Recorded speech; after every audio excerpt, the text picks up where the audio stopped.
পুরুষ মানুষের সঙ্গে তাদের মানসিক শ্লীলতাহানি, মানসিক ধর্ষণ 24 ঘন্টা হয়ে চলেছে, কিন্তু সিস্টেম কি পুরুষ তৈরি করেন নাকি? পুরুষ শাসিত সমাজ। কে বলেছে পুরুষ শাসিত সমাজ? এটা প্রথমে বুঝতে হবে, যারা ধর্ষক তারা কিন্তু মানুষের পর্যায়ে পড়েন না, তারপর তো পুরুষ এবং নারী। নন্দিনীদি, যে ঘটনাটা আরজি করে ঘটেছে, একজন পুরুষের দিকেই অভিযোগের আঙুল উঠেছে এবং গোটা রাজ্য জুড়ে চিৎকার পড়ে গেছে, গোটা দেশে এই ঘটনায় আলোড়ন পড়ে গেছে। তুমি পুরুষের অধিকার নিয়ে কাজ করো, এখন কি বলবে এই ঘটনার পর? না, এটা তো নিঃসন্দেহে আমার মনে হয় একটা এত লজ্জাজনক, এত ন্যাক্কারজনক একটা ঘটনা, যার মানে কিছুর সঙ্গে তার তুলনা চলে না। এত, এবং তার সঙ্গে যেহেতু একটা হোমিসাইড সঙ্গে একটা রেপ, মানে দুটো মিলিয়ে ব্যাপারটা অত্যন্ত নারকীয়, এবং আমরা মনে করি যে এর যত তাড়াতাড়ি বিচার সম্ভব তত তাড়াতাড়ি বিচার দরকার। আমরা বারবার না গুলিয়ে ফেলছি, যে বলছেন না যে মানে সবাই মনে করছেন আমরা পুরুষ অধিকার কর্মী, কাজেই ধর্ষককে রক্ষা করা বোধহয় আমাদের দায়িত্ব। না, একেবারেই নয়। যারা ধর্ষক তাদেরকে আমরা পুরুষের পর্যায়ে ফেলি না, কেউই ফেলা উচিত নয়, কিন্তু যারা এরকম ধর্ষক তারা কিন্তু পুরুষের পর্যায়ে পড়েন না।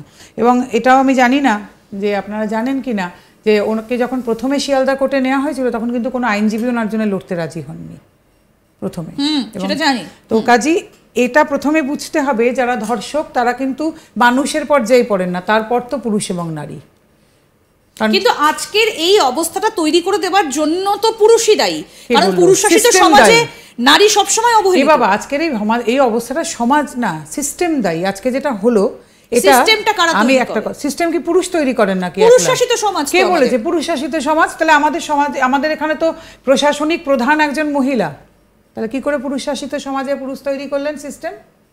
আমি কিন্তু সব প্রোটোকল মেনে বলতে চাই, আমি কিন্তু কাউকে মানে তাদের সম্পর্কে কথা বলার কোনো স্পর্ধাও আমার নেই, কিন্তু যদি এই কথাই ওঠে তাহলে বলতে হবে ভারতবর্ষের নৃশংসতম দুটি ধর্ষণের ঘটনা দুজন মহিলা মুখ্যমন্ত্রীর আমলে, নির্ভয়া এবং অভয়া। তাহলে কি করে পুরুষ শাসিত সমাজ, কি করে পুরুষ সিস্টেম তৈরি করে দেন? আমরা তো মধ্যযুগ থেকেই দেখে আসছি যে আমাদের সমাজ বাড়ির প্রধান কে না, কে বলল বাড়ির প্রধান পুরুষ?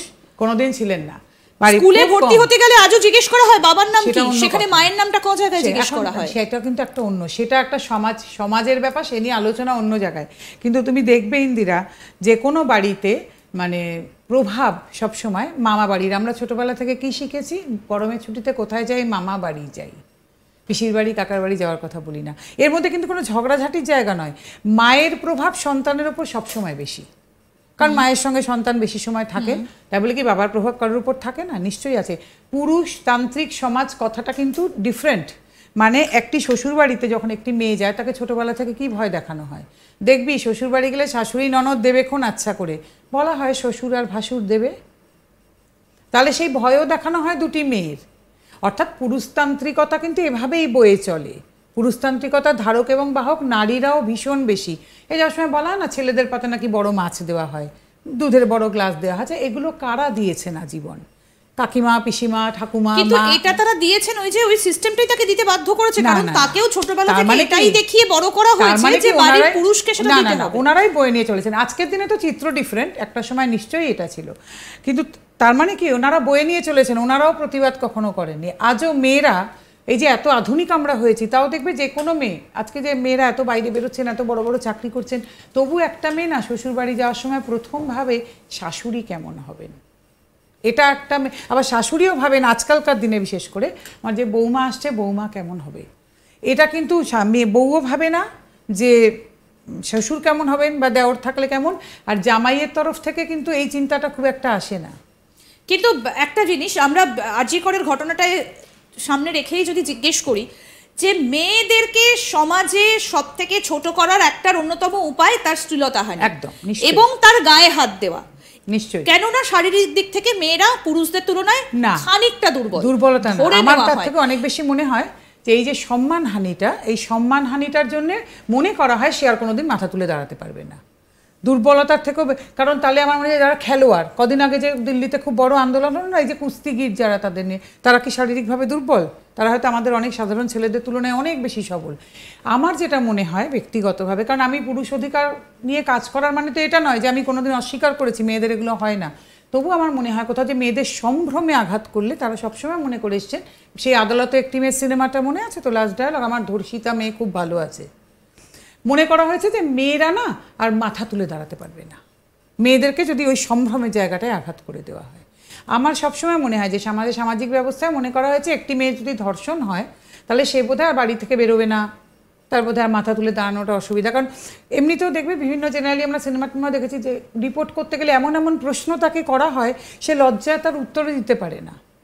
এটা তো ইচ্ছাকৃতভাবে কিছুটা হ্যারাস তো করার মেলাইন জন্য ডেফিনেটলি অনেক তাকে মেলাইন ক্ষেত্রে করার করা জন্য। হয়। এবং ইভেন যখন তারা কোর্টে যায় তাদের যে কোয়েশ্চেন করা হয় সেই কোয়েশ্চেনগুলো তারা লজ্জা পায়, তারা উত্তর দিতে পারে না। কারণ ওই সমস্ত প্রাইভেট কোয়েশ্চেন্সের উত্তর সবার সামনে দাঁড়িয়ে দেওয়া মুশকিল।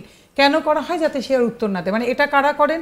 যারা হয়তো সেই ছেলেটিকে জামিন পাইয়ে দিতে চান, যারা ছেলেটিকে মুক্ত করে দিতে চান, সেরকম মানুষরা তাদেরকে এমন প্রশ্ন করে বিড়ম্বিত করেন আইদার এরা কান্নাকাটি করে পিছিয়ে যান বা ভয় পেয়ে যান বা সরে যান। এরকম অধিকাংশ মেয়ে হয়তো বাট তাদের বাড়ির থেকেই বারণ করা হয়, রিপোর্ট করা হবে না, না না না একদম জানানো যাবে না, তোমার এরকম হয়েছে, সবাই জেনে যাবে, আমরা বেরোতে পারবো না। তাহলে আমরাই কিন্তু এটা করেছি, আমরা মাথা তুলে কোনোদিন দাঁড়াতেই শেখাইনি। আজকে কিন্তু পুরুষ মানুষের সঙ্গেও ঠিক এই জিনিসগুলোই, আজকে আমিও যদি সত্যি এই কাজটা করতে না আসতাম আমি জানতে পারতাম না।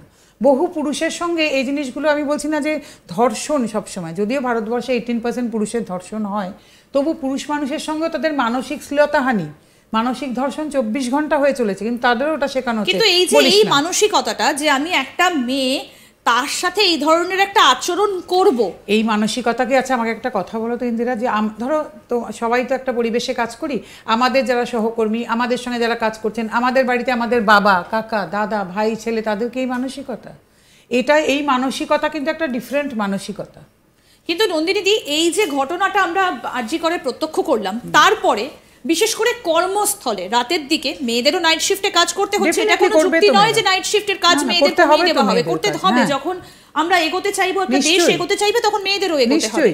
কিন্তু তখন কি এই ধরনের ঘটনা ঘটার পরে কোনো মহিলা তার পুরুষ সহকর্মীর প্রতি সেই বিশ্বাসটা করতে পারবে? ডেফিনেটলি এটা কিন্তু আবার কোনো পুরুষও কিন্তু কোনো মহিলার প্রতি বিশ্বাস রাখতে পারেন না আজকাল, কারণ প্রত্যেক জায়গায় কর্পোরেটেও এত ফলস সেক্সুয়াল হ্যারাসমেন্ট, সেটা অন্য প্রশ্ন। কিন্তু আমার একটা অন্য প্রশ্ন, এই যে এই ঘটনার পরে বলে দেওয়া হলো না মেয়েদের নাইট ডিউটি দেওয়া হবে না, এটাই আমার খুব আপত্তি।